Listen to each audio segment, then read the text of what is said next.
everyone, Willow here. I totally have the mummy look going on today. This week is sub-week on starting out solitary and we're talking about college, paganism and how to deal with it. For me, it wasn't until my working years that I began exploring the path of paganism. And I guess in hindsight, there were some things that I was doing that I was unaware of that were kind of pagan related, other than the fact of recycling and being environmentally conscious and all of that kind of stuff. I did work with crystals and using their energies and properties wherever I felt the need to. Nature reading was definitely something for me. Oracle readings, and I remember when I first started on this spiritual journey, it started with using Doreen Virtue's oracle cards. So oracle cards was definitely another thing that I used. Meditation and visualization. So a lot of meditation and visualization as well. My visualization back then was more at night time before I fell asleep. I would sit down or lay down, whatever I felt comfortable in doing, because I know sometimes you can read, you should be sitting down, blah, blah, blah. But I just did whatever I felt comfortable at that time, and I would visualize, I would, kind of go through the day's events and whatever negative stuff I was going through that day or anything icky that I felt, I would push that feeling out down through the soles of my feet into the ground, and then I would go over the day's events and find at least one thing I was grateful for that happened in that day. Then I would recharge, I guess, kind of visualizing a beam of light coming from above, from the crown chakra all the way down to my feet. And then I would follow through on a meditation. Meditation depended on how I felt at the time, whatever I was going through. Sometimes I even fell asleep during my meditation, and my meditation would carry through in my dream state. But anyway, meditation for me gave me clarity, gave me some sort of, a general understanding of perhaps why I was feeling a certain way, that it wasn't my fault, examining myself in that way. Messages may even come in my meditation and in my dream, I guess, if I fell asleep, which would give me, some insight as to what I can work with, or even give me some insight as to, what may eventuate, down the track with whatever. So give me some sort of insight anyway. So I found that very beneficial for me at that time.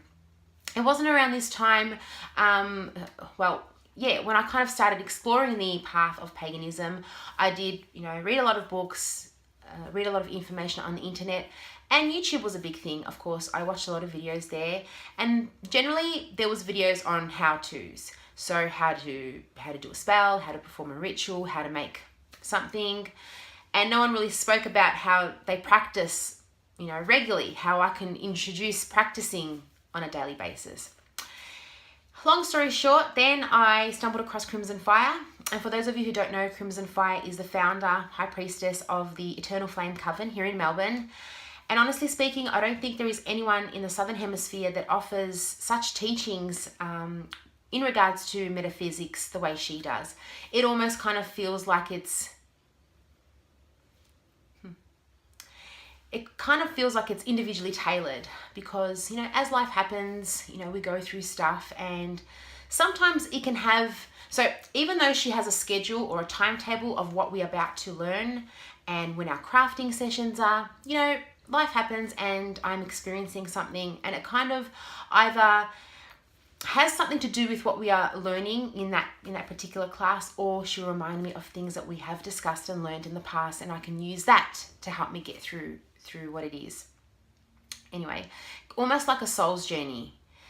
It's probably the best way I can describe it. Anyway, remaining back on track, I have a tendency to do that. The reason why I'm mentioning Crimson Fire is that one of the things she mentioned in first degree in my classes is that it's kind of like looking at the whole world like in a web, and that we are, all little spiders creating our little webs, all interconnected in some shape or form. Obviously, you have your people that you deal with or interact with on a daily basis, like family and friends. And, you know, so there is that immediate impact, if you like, for a lack of a better word of describing it. And then there are, you know, the other spiders up here on the web that are not physically connected to you in some way, but can be through actions, through their intentions, through their words, through whatever. And I guess social media, we can chat, we can share things, and people from all places of the world can chip in with a comment. So yeah, that was one of the things that really stuck with me, in that kind of reminding me that everyone is on their own journey, everyone is experiencing something, and no one knows each other's complete stories in total truth. But the main truth is you, and you working through it. So although this was easy for me to understand in theory, in practice was a different thing. It took a bit of time, but it's been 7 years, and it kind of almost becomes second nature, where I'm human, so I will instantly react to something, but I can quickly bring that shit down and, you know, focus on why am I feeling that way? What is triggering me, you know, to react that way, and then take the necessary action. Sometimes I feel like I need to dwell in the moment for a moment, you know, for a little while, and that all depends. But anyway, we're all human, and I'm starting to ramble again. So that was something that really stuck with me when I first began, that everyone is on their own journey, and to try not to take things personal, and, you know, that you need to work on yourself. Another thing that helped me, the reason why I'm mentioning is because generally I was using all of this not only in work, but in life as well. So you don't have to be in college, you don't have to be in work, you don't have to be a parent to do any of this. So I'm just offering some things, or I'm just mentioning some things that I do anyway that help me. And there I go again. Anyway, okay, so back then I mentioned that I worked with crystals and some plants. I don't know if I mentioned that. So yeah, instinctively I felt the urge to bring a rosemary or something, or a rose. Little did I know, I could feel the vibration of plants. I didn't know exactly why I was pulled to work with certain plants, and by working with, it was just holding or putting them in a vase in the kitchen bench or something like that.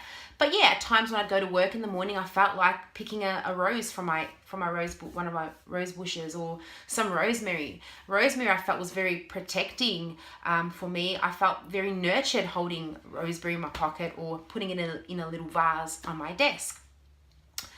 Yeah, so of course, as I continue exploring the path of paganism, I realized that plants have magical properties, etc., etc., etc.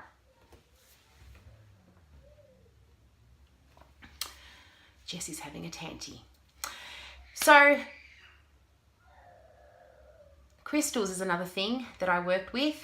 The same thing. I was picking crystals, buying crystals, whatever I was drawn to at that time, not knowing that they had properties, but going more instinctively what I felt drawn to at that time, and then reading up on the properties and what they were good for.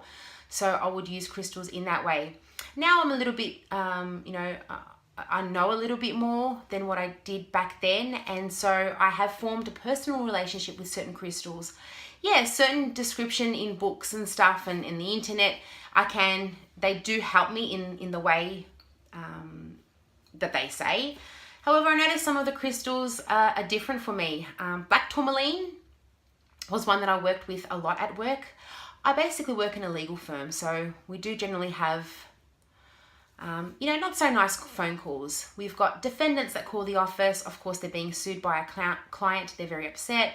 Then we've got our client who, is in financial hardship, can't make the payment for the next bill.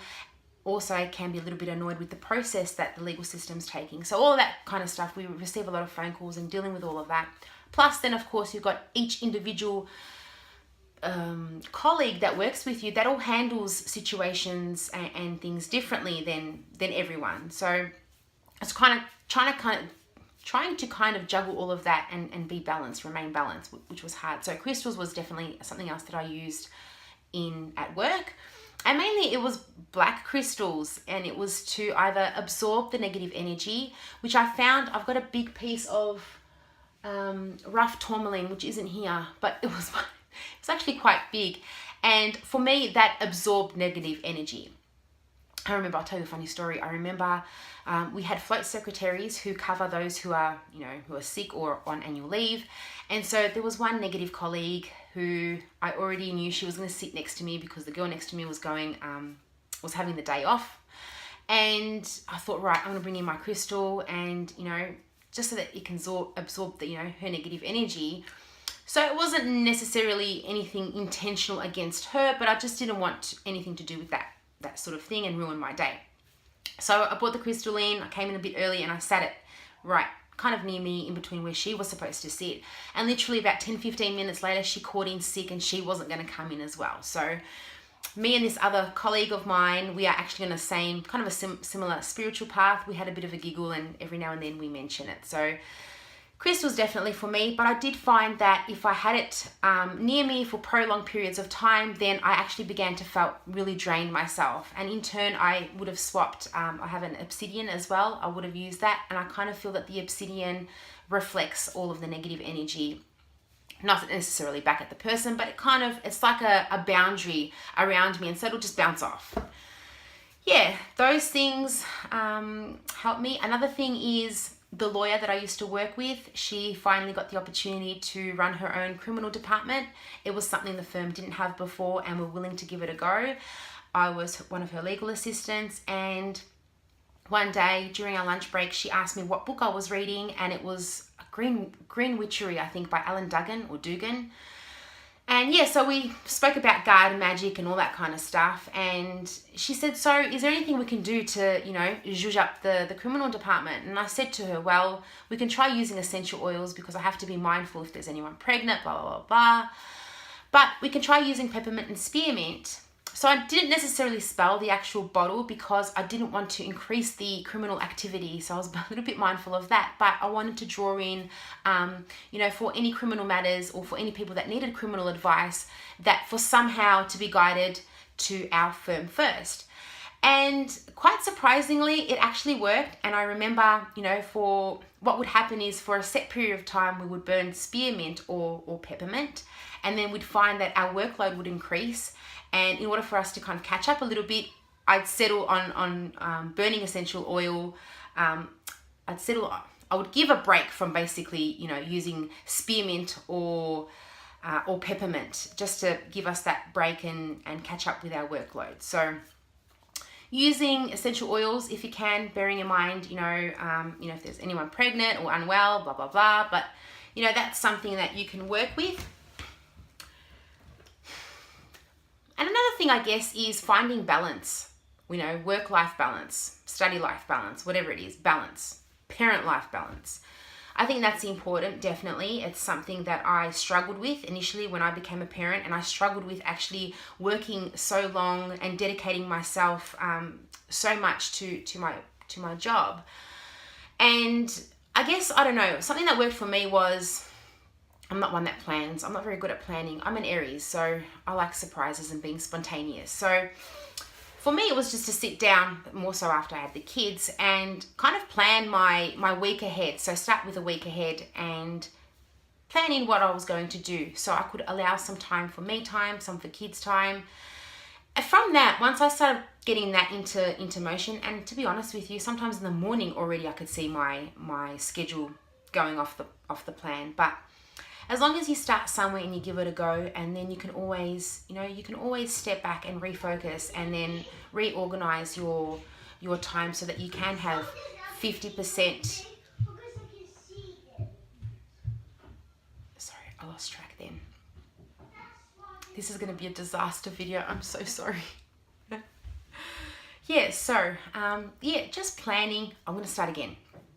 So just planning basically your weekly routine. And I think I said this, there were some days where I'd begin the day half an hour into the day and I could see that it was just not going to go out as planned. But it's just stepping back in that moment and kind of rethinking everything and saying, right, let's just go with the flow here. We'll start with the next bit and then figure out, in between that, a bit of you time and a bit of, a balance. A bit of you time and attending, to the responsibilities that you have. I feel that this is a sucky bit. I finished on a sucky note. Everything's happening. I've got stuff flying around. Jez is having a meltdown. Anyway, yeah, so I think organising your time definitely is very important. To give that 50% selfish and 50% selfless of you. And that is something Crimson Fire, you know, shared with me many moons back, and I always think about that. And, you know, the selfish side is looking after yourself, taking the time in doing what you need to do. Then, once you look after yourself, you can better look after everyone.